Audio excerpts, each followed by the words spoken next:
So much so that a lot of children learn about sex from society and school alone. And we know what dangers that can bring. Welcome to Catholic Faith Forum. I'm May, and today we'll be discussing sex education. I'm here with Chima. Sup. And Elizabeth Talatu Williams. So welcome. Thank you for having me. We're happy to have you here. We're very When we come happy. back, we're going to discussing her data and all the things she does. Don't go anywhere, we'll be right back.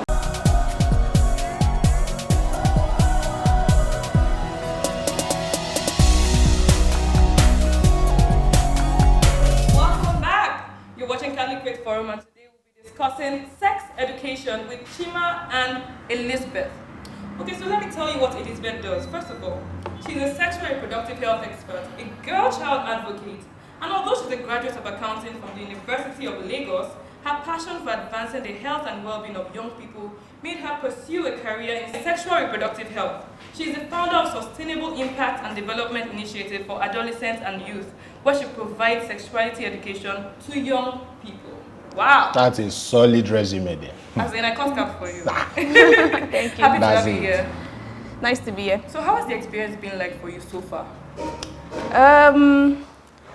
It's been a great experience. True, it has had its challenges, but I feel, when you kind of create that light in darkness, in terms of when young people are confused and they don't know what to do, or they don't know the information they need or actions to take with regards to their sex and their sexuality, you can see that beam of hope in ensuring that young people do not make risky decisions or engage in risky acts that could put them at the risk of things like unplanned pregnancy, things like unsafe abortions. That's the good thing about the kind of work that I do. The fact that you are channeling young people to actually take responsible decisions about their sex and sexuality. So Elizabeth, is there a need for children to learn about sex? Of course, there's a need for children, young people, everybody, adults, to actually learn about sex. But let me just first say this, just to clear the air. Sexuality education is so much more than sex, right? Sex education is just a tiny piece and component of sexuality education. Actually, the right term is sexuality education, because sexuality education covers issues around sex, it covers issues around, taking responsibility for your sexuality. It talks about sexual attraction, sexual emotions. It's so much more than just sex. So I'm not just talking to young people about things around sex, but I'm talking to them about things around their reproductive health. I'm talking to them about things around relationships. How do they make responsible decisions around some of these things? Sexual abuse, gender-based violence. So it's a whole spectrum. Like, it's a broad topic. So when people say, oh, sexuality education is just teaching people how to have sex or teaching them about sex, I get really, I can imagine, confused. Like, where did they get that information from? So just to clear the air, that it's actually sexuality education, and sexuality education covers a whole lot more than what people actually think it is. Everybody is a sexual being. Even if you are not having sex, you would think about sex, you would imagine what sex is. There's always something that always comes up around sex. You will discuss it with friends, you will see it on the news, you will read it in papers. It's there. It's something you cannot run away from. It's something you cannot shy away from. So the minute we start talking about it with our kids and letting them know what the right and the wrong is, so that they can actually make right decisions based on that accurate information that they have received, then of course the better for us. Okay, you mentioned it there. We need to start talking about it with our kids. So at what age should they begin? At every age a child is born and a child grows, there's a certain level or amount of information you're expected to give to them. So the information I'll give to a 5-year-old wouldn't be the same information I would give to an 18-year-old, because their experiences are different, their sexual, identities and their sexual attractions are different. So I wouldn't give them the same level of information, but at every point in time, there is a particular amount of information you're expected to give them. So for a 0 to 5-year-old child, for example, they are prey to predators. They could actually be abused, right? So you need to start talking to them about some of the safe spaces.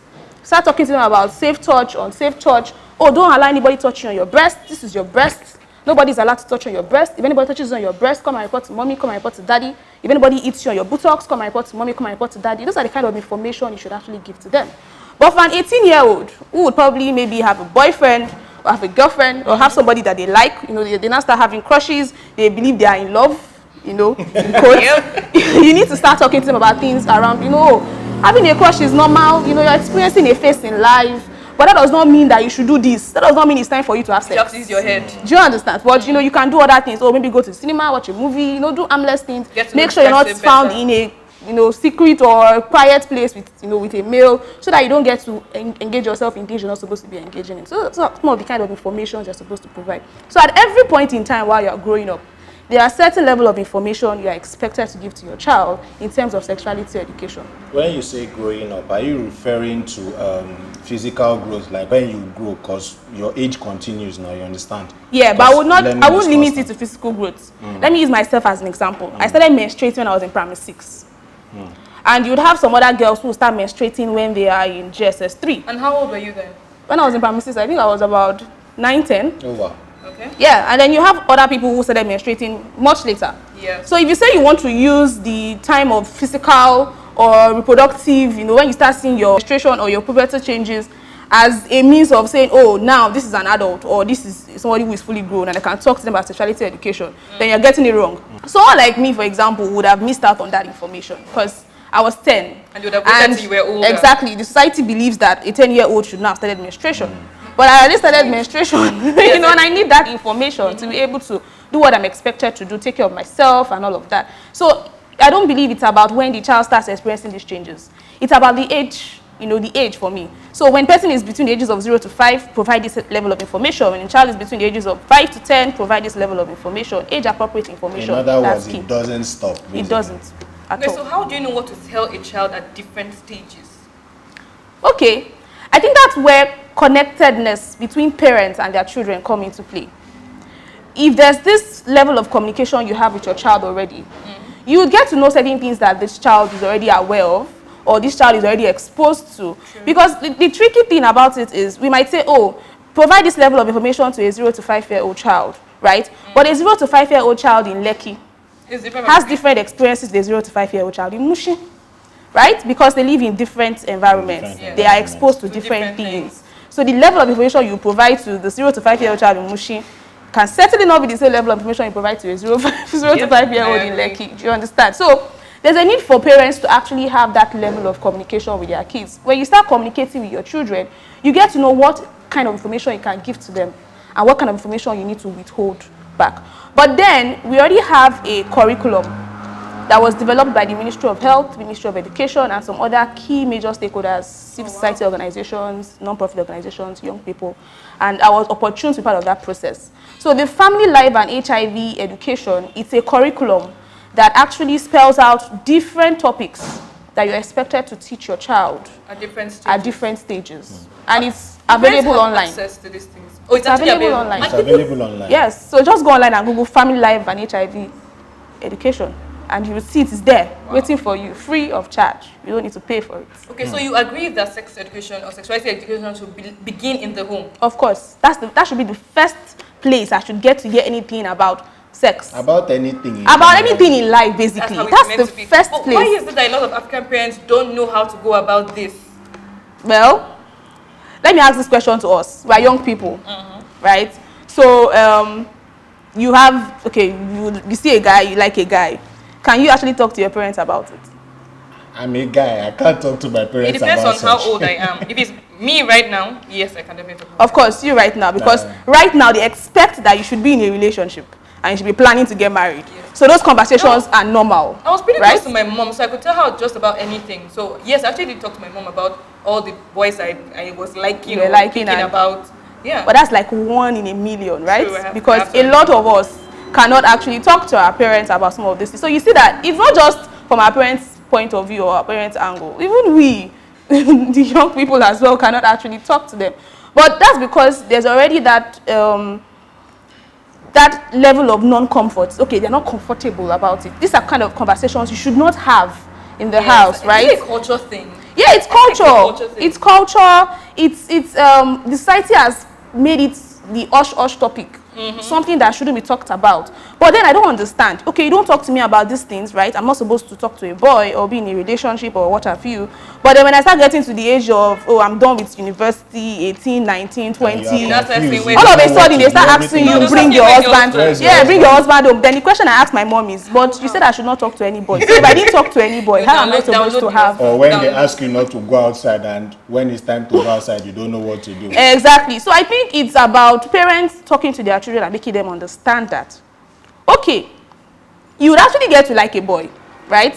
You can have a relationship without sex.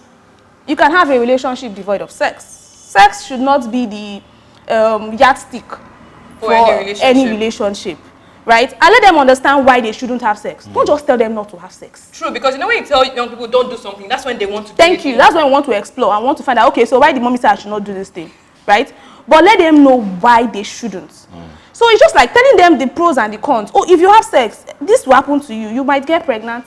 You might contract HIV, which does not have cure currently, unfortunately. You might contract STIs, which are even worse than HIV, because it could lead to infertility for ladies, for example, even the man as well. You know, so you tell them all of these things, right? Oh, you could have heartbreaks. Trust me, you don't want to go through that emotional trauma at that tender age, right? Yeah. And then you ask them, what are your goals? What are your priorities right now? What are supposed to be your, your line of focus? What's the most important thing to you right now? A lot of them will tell you, oh, education, I want to be this, I want to be that. And then you channel that conversation along that line. Okay, so if education is the most important thing to you right now, then why not give your 100% attention to it? Guys would always come, right? So why jump into it? Why are you in a hurry? And then you would see that they would end up making that decision themselves. You don't have to influence it. Table. Exactly, you don't have to influence it. And then nobody outside will come and tell them, oh, if you don't have sex with me, it means you don't love me. Because they know that is wrong, that is false. So tell them the truth. Tell them what it is. Spell it out for them. And trust me, you would see that most young people who have sexuality education, it's been proven, if our research has shown, that they tend to delay the age by which they have sex. Because they are informed. They're not consciously because aware they of know. everything. So they wait till when they are ready. They wait till when they are ready for them to actually have sex. And when they know they can actually, take charge of the responsibilities that comes with having sex. So it's already been proven. So the moment we start talking to our parents or talking to our children about sexuality education, for me, I'll say the better for us.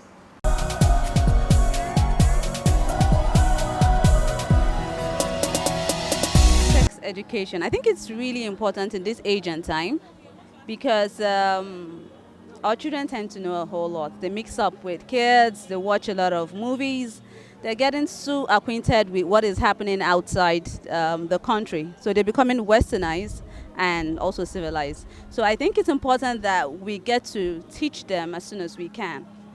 Because if we don't teach them, if the parents don't teach them, if their guidance don't teach them, if anybody around them does not educate them, their peers will. And that definitely would be a problem. If we don't curb that communication gap earliest, then it might just lead to a disaster in future. Fortunately, I'm one of those advocates of sex education for children. Once your child, from the teenage age, when I mean teenage age, 13 and above, the male and the female, it's very, very important. I stress the word very important for parents, especially the father and the mother. When I say parents, I mean the father and the mother. Let me don't be biased and mention just the mother alone.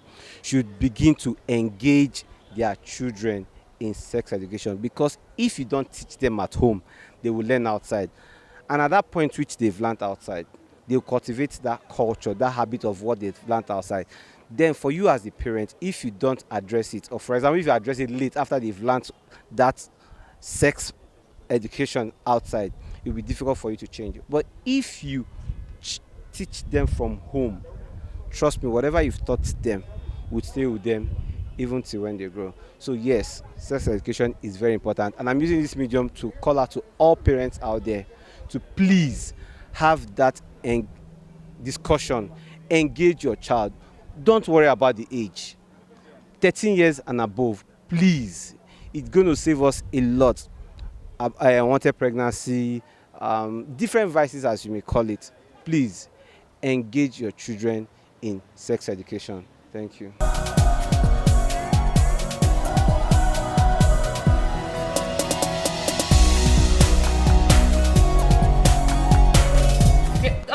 do you think children start becoming curious about sex?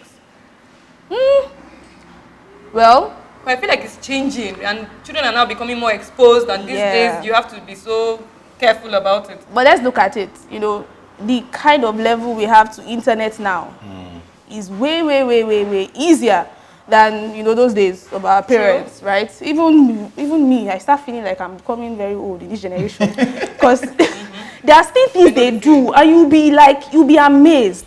They are everywhere. When They're I on was your age, Facebook. I was carrying first. Yes, you know, I did not have access to Facebook until senior secondary school. True. I didn't have a phone until SS2.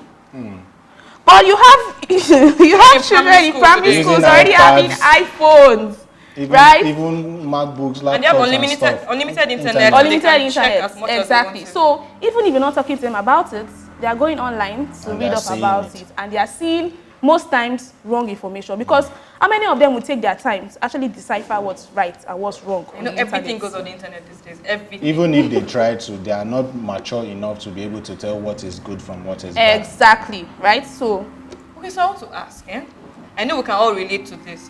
Why do Nigerian parents like using myths to teach their children about sex? Not say, okay, don't, if that boy should touch you, you get It pregnant. must be the culture thing, like we said earlier, but yeah, let's hear you. Why do they do yeah, that? they're not comfortable. They can't call a penis a penis. They can't call the breast the breast. They can't call the vagina the vagina. Even some of us within this age group can't call our private parts by its name. We find it, you know, disgusting. We are ashamed of it. What is it part of our But then it's a body? part of your body, just the way you have your head, you have your leg, you have your hands. So in the same way you have your breast, you have your buttocks, you have your vagina, you have your penis, right? So there's already this culture of silence. And then we're not comfortable calling these sexual parts, because anything sexual is supposed to be quiet. You're not supposed to talk about it. So those things as well, you use code names for them. Your PP. So is that okay? Like Of course, giving it's not nicknames okay, because you see a kid who will come home and tell you, "Mommy," because you termed your maybe the breast. You told your daughter the breast are cookies, right? And then she comes home and tells you, "Mommy, Uncle Shola touched my cookies today." Okay. Which Yeah. cookies are we talking about? So now? which cookies are we talking about? Pure bliss. Or Right? You know. So, but if you call the body parts the names that they are, then people out there cannot abuse it. So there'll be no confusion. There'll be no confusion. I know my breast is my breast. I know my buttocks is my buttocks. I know my vagina is my vagina. But If anybody what- tries to do anything, I know that it is wrong. And immediately I would create an alarm, and immediately I would shout. So we've even come to see that children who know these things by their names don't easily fall prey to predators. because they know. Because they know. So once there's an attempt, they would shout, they would scream, they would make alarm. And those such predators always run away from such children, because they know that these children are vocal. They know. So if they try anything funny, they're in trouble. But I mean, educating children, some people have adopted safe words, if I may put it that way.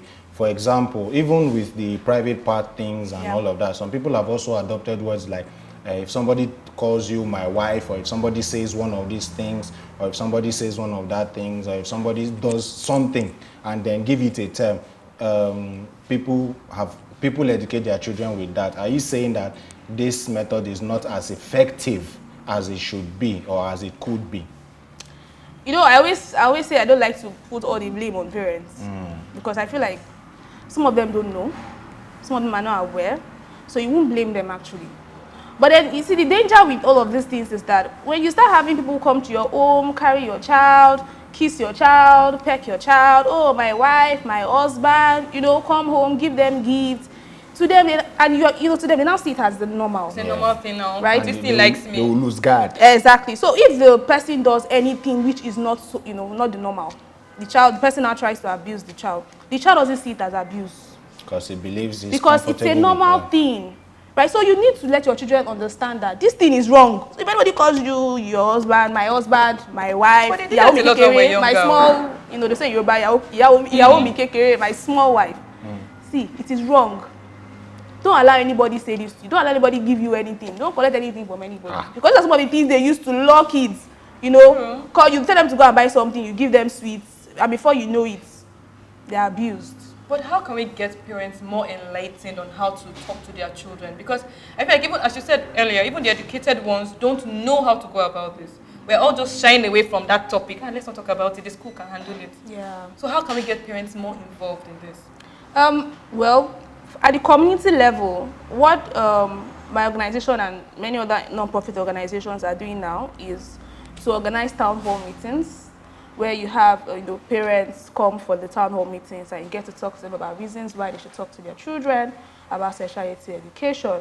I feel the media is also another very good platform we could use. The parents, they listen to radios, they watch TVs, right? They are online. Those are other channels we can use to reach them on the importance of them talking to their children about sexuality education. And I feel even other places such as the church, you have parents there, right? These are some of the things we should also look at, the ways in which we could integrate and talk to them and say, start talking to your children about some of these things. You think your children don't know. But they know. My dear, they know much more than you do. They know and they see. They know. And in fact, many of them are doing. Right? So it's time for us to stop acting in pretense and acting as though our children don't know anything or they're not doing anything. Let's start talking to them. Okay, we even accept that they're not doing anything, but provide them the information so that at least they can make informed decisions from it. About everything. Yeah. Okay, so what can you list out some of the advantages of sex education? Okay. So one of the advantages is the person or the young person or the child is able to delay sex, until when they are ready. So many of them do not engage in sexual activities until when they know that they're actually ready for it because they are well informed. Also, they take responsibility for their actions. So we've come to see that many young people who have access to child education actually practice safe sex, if at all they are even having sex. So they don't get to fall prey to. Before you go on, you mentioned one of the advantages is the kid in question knowing when he's ready. There are stories that are abound about people, adults, who have come out to express fear or something after delaying sexual gratification for a while, and then came out and said they were probably not ready. What do you have to say about that? So you delayed sex until a particular time, right? And you now had sex, and you're saying you weren't ready when you actually ended up doing it. That I feel you did not have it because you wanted to have it. You were probably pressured or coerced. And when we look at pressure and coercion most times, it's not when somebody drags you and says you must have sex, or somebody beats you, or does all of that. Just by things that happen around you. We've seen cases where young people have sex because all of their friends have already had sex. Their friends don't tell them to have sex, so you understand? They don't tell them to actually have sex. But from discussions, you get to see they're talking about the sex and everything, and then you don't have anything to say. You feel left out. You feel like, oh, you're not one of the happening babes. And based on that, you end up going to do it because your friends have all done it. So in a way, you see that the reason why you actually did it was not because you wanted to do it, but there was a certain form of pressure, maybe from your partner. You've talked about it today, he said no. You talked about it the next day, he said no. You talked about it the third day, he said, at a point you just say, oh, let me just give in. Then at the end of the day, you now feel bad about it. You were actually pressured into doing it. You just didn't know it. You just didn't know it. Or didn't want to accept it. Living in self-denial.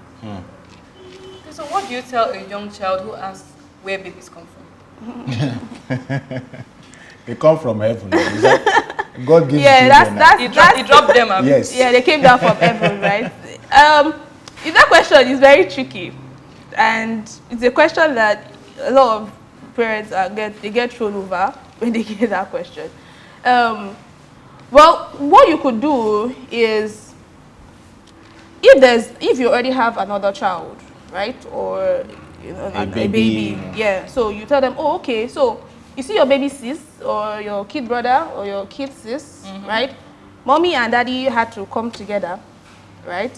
And what they did that brought Tolu or Bolu or what have you was the same thing they did that brought you. And the kid keeps asking you, what did you do, mommy?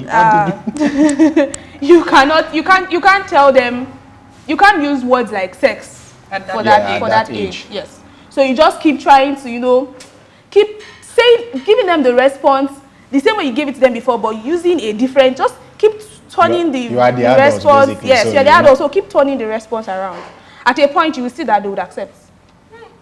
So they say, okay, They would I've accept. learned now. But you cannot, you can't start talking to a 0 to 5 year old child and start telling them the process of how you actually give birth to a You child. just scarred the child. That's too much information for that age. Okay, thank you very much. We've come to the end of today's show. Unfortunately, I wish we had more time. Yeah. Okay, so parents should equip themselves about sex. Because the home is the first and the best place for children to start learning about these things. Don't leave it till the school does it or the society does it, because trust me, it's better when they learn from the home. So thank you so much for being on the show today. Thank you for having me. Okay, we'll come back and get your last words on the show. But first of all, let's go for today's episode of Know Your Faith series. Stay with us.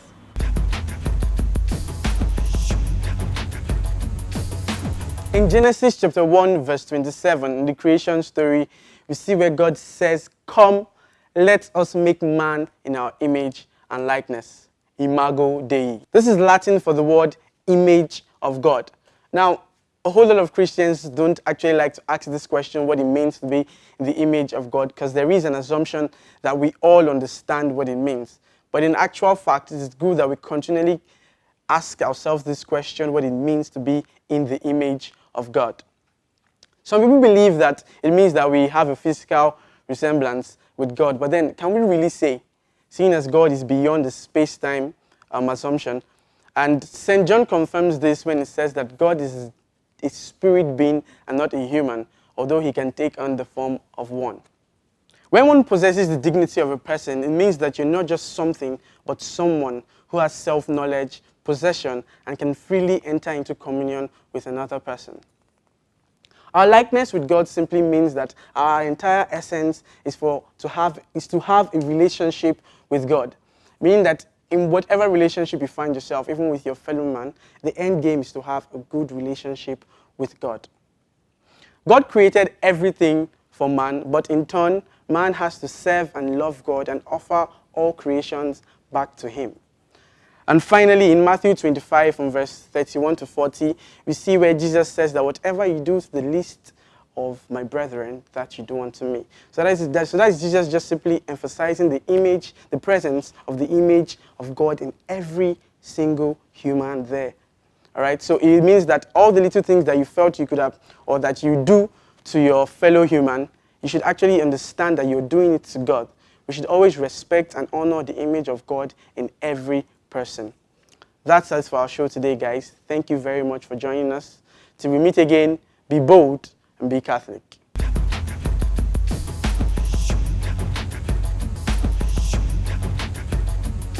Okay, thank you for staying with us. It's been an amazing time.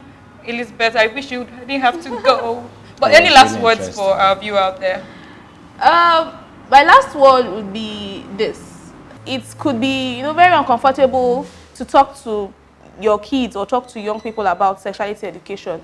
But the truth is, if you don't provide them with that information, they will get it from elsewhere. And most times, the information would not be correct, it wouldn't be factual, and they would not make responsible decisions about their sex or their sexuality. So please, talk to your children about sexuality education. And if you don't talk to them, please take them to places where this information are being provided so that they can make informed and responsible decisions. Thank you so much, Chima. Thank you for being on the show. It's a pleasure. My guy, I trust you. You too, Chuck. Thank you so much. It's been fun. Yeah. So for this episode and other episodes of the show, subscribe to our YouTube channel at Dominican Media Presents. Also, communicate with us on our social media platforms at CFF on TV. Till next time, keep being saints in jeans and shirts. See ya.